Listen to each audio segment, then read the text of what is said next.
Maraming kadalagahan na may edad 18 hanggang 22 ang bigla na lamang nawala sa isang bayan sa Mindanao. Isa-isa silang hinanap ng kanilang mga pamilya, ngunit ni anino ng mga ito ay walang natagpuan. Walang paramdam, walang bangkay, walang kahit anong bakas. Ngunit sa kabila ng magkakaibang buhay at pinagmulan ng mga dalaga, iisa lamang ang bagay na nag-uugnay sa kanila. Lahat sila ay miyembro ng isang religious organization na namamalagi sa tinawag na sanktuaryo na matatagpuan sa paanan ng isang bundok at pinamumunuan ng nagpakilalang sugo ng Diyos na si Amang Apolonio. At nang tuluyang mabunyag ang lihim ng kanilang leader, doon pa lamang natuklasan ang kahindik-hindik na sinapit ng mga dalagang matagal nang hinahanap.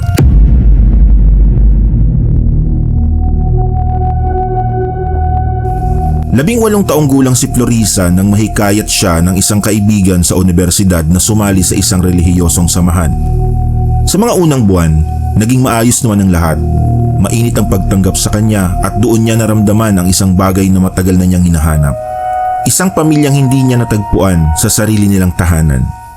Ngunit habang tumatagal, may mga napapansin siyang unti-unting pagbabago. Iba na ang sulyap ng kanilang leader, iba na rin ang kilos ng kanyang mga kasamahan. At doon nagsimulang gumapang sa kanyang pagkatao ang mga pangamba na hindi niya may paliwanag. Isang gabi, pinatawag si Florisa ng kanilang leader sa pribado nitong silid. Doon, marahan ngunit mariin siyang hinikayat na manatili na lamang sa loob ng sanktuaryo at huwag nang bumalik sa kanilang tahanan. Pinangakuan siya nito na susuportahan ang kanyang pag-aaral at gagawin siyang bahagi ng hanay ng mga pinagkakatiwalaang tagapaglingkod. Sa unang tingin, tila isang malaking biyaya ang alok. Ngunit sa paraan ng pagkakatitig sa kanya ng kanilang leader at sa bigat ng katahimikang bumabalot sa silid, alam ni Florisa na may mali. Ngunit ang hindi niya maunawaan, tila nawalan siya ng kakayahang tumanggi sa bawat salita ng kanilang leader. At mula noong gabing iyon, hindi na nga siya umuwi sa kanilang bahay. Labis ang pag-aalala ng kanyang mga magulang at sa tuwing panandalian nitong umuwi, kapansin-pansin ang malaki nitong pagbabago. Mas naging tahimik at laging balisa na para bang may kinikimkim na takot na hindi niya masabi. Ilang ulit nila siyang hinikayat na tumiwalag sa samahan, ngunit may kung anong humahawak sa kanyang isipan na hindi nila mabasag. Minsan, nagtungo pa ang mga magulang nito sa sanktuaryo upang makipag-usap sa leader na si Amang Apolonio. Ngunit iisa lamang ang naging sagot nito. Ang Diyos ang pumili sa pananatili ng inyong anak dito at hindi ako. At sa paraan ng pagkakabigkas niya nito, tila hindi iyon paanyaya kundi isang hatol. Isang gabi, sinundo si Florisa mula sa kanyang tinutuluyang silid ng isang elder ng samahan. Pinapunta siya sa paliguan at inutusang maligo gamit ang isang mamahaling sabon at shampoo. At iniabot ang isang kasuotan na tila hindi angkop sa kanyang edad. Hindi siya nagtanong, tahimik lamang siyang sumunod. Matapos nun, dinala siya sa silid ni Amang Apolonio. Doon, inutusan siyang masahiin ang leader. Hindi na siya makatanggi. Sa kanyang isipan, ang kaharap niya ay hindi isang ordinaryong tao, kundi isang sugo ng Diyos sa lupa. Mula sa gabing yon, madalas na siyang ipatawag tuwing gabi. Palaging may utos, palaging nagpapamasahe. Hanggang sa isang gabi matapos ang selebrasyon sa loob ng sanktuaryo, ginawa ni Amang Apolonio ang isang kahalayang hindi kailanman hinakala ni Florisa. Ayon sa leader, iyon daw ang kagustuhan ng Ama sa langit at walang sino man sa lupa ang may karapatang tumanggi sa itinakda. Labag man sa kanyang kalooban, isinuko ni Florisa ang kanyang sarili. Hindi dahil gusto niya, kundi dahil naniniwala siyang iyon ang kanyang tungkulin bilang isang hinirang. Mula noon, lalo na siyang naging tuliro. Parang unti-unting nawawala ang kanyang sariling boses. Animoy wala na siyang kontrol sa kanyang buhay. Isang gabi, habang naglalakad siya sa isang bahagi ng sanktuaryo kung saan nakatanim ang halos 50 puno ng sampagita, sinubukan niyang lumanghap ng sariwang hangin. Ngunit may naulinigan siyang mga boses sa di kalayuan. 2 lalaki ang kanyang nakita, naghuhukay. Sa tabi ng hukay ay may sako na tila may laman.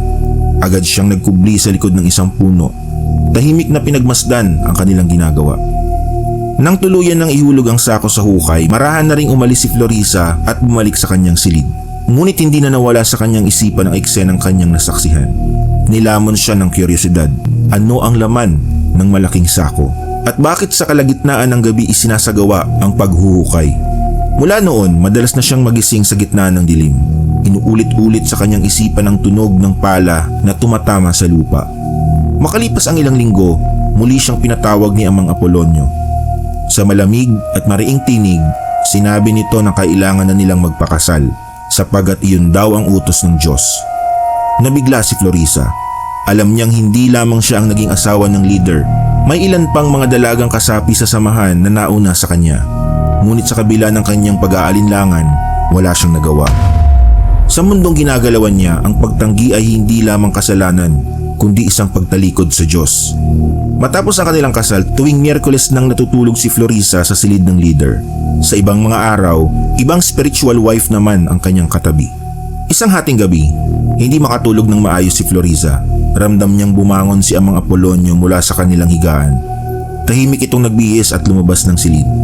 Sa pagtataka kung saan ito pupunta sa ganung oras, marahan siyang bumangon at palihim na sumunod.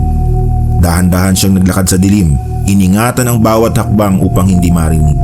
Nagtungo ang leader sa isang maliit na bahay na nakahiwalay sa iba pang tirahan sa loob ng sanktuaryo.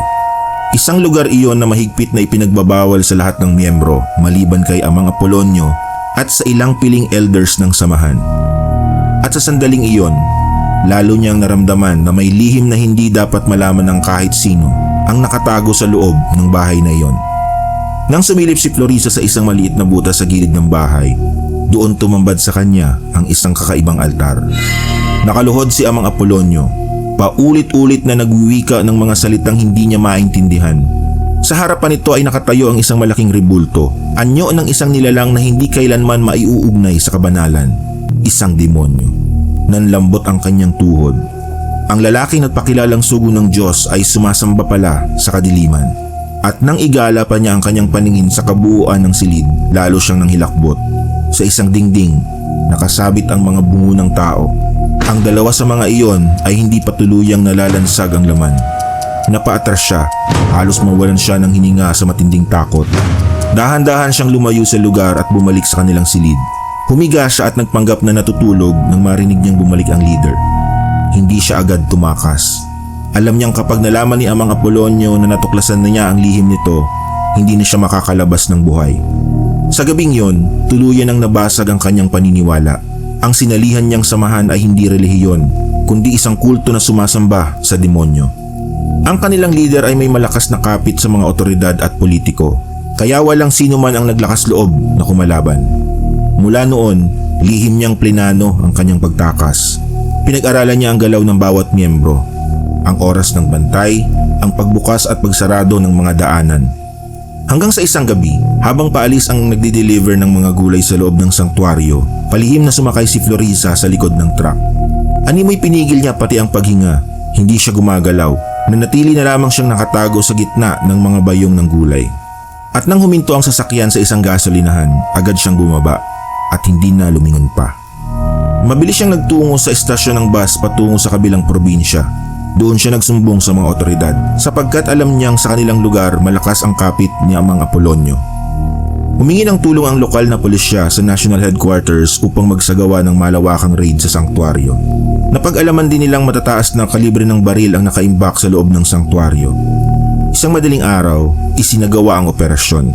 Nabigla ang mga miyembro ng grupo. Sa loob ng isang maliit na bahay, natagpuan ang mga bungo ng tao. At doon napatunayan ang pinakakinakatakutan ni Florisa. Ang mga bungo ay pag-aari ng mga dating spiritual wives ni Amang Apolonio. Isa-isa silang pinaslang bilang alay sa demonyong kanyang sinasamba. Nahukay din ang mga katawan ng bangkay sa mismong lugar kung saan nakita ni Florisa ang dalawang lalaki naguhukay noon. At doon nabunyag ang dahilan kung bakit napakarami ng puno ng sampagita sa paligid. Hindi iyon para sa debosyon, kundi upang takpan ang mga amoy ng bangkay na inililibing sa ilalim ng lupa. Labis ang animoy pagluwag sa dibdib ni Florisa. Nakaligtas siya sa tiyak na kapahamakan. Naaresto si Amang Apolonio kasama ang ilang elders ng kulto at naharap sa patong-patong na kaso. Ang lalaking nagpakilalang sugo ng Diyos ay sugo pala ng kadiliman na naghasik ng takot, kamatayan at kasamaan.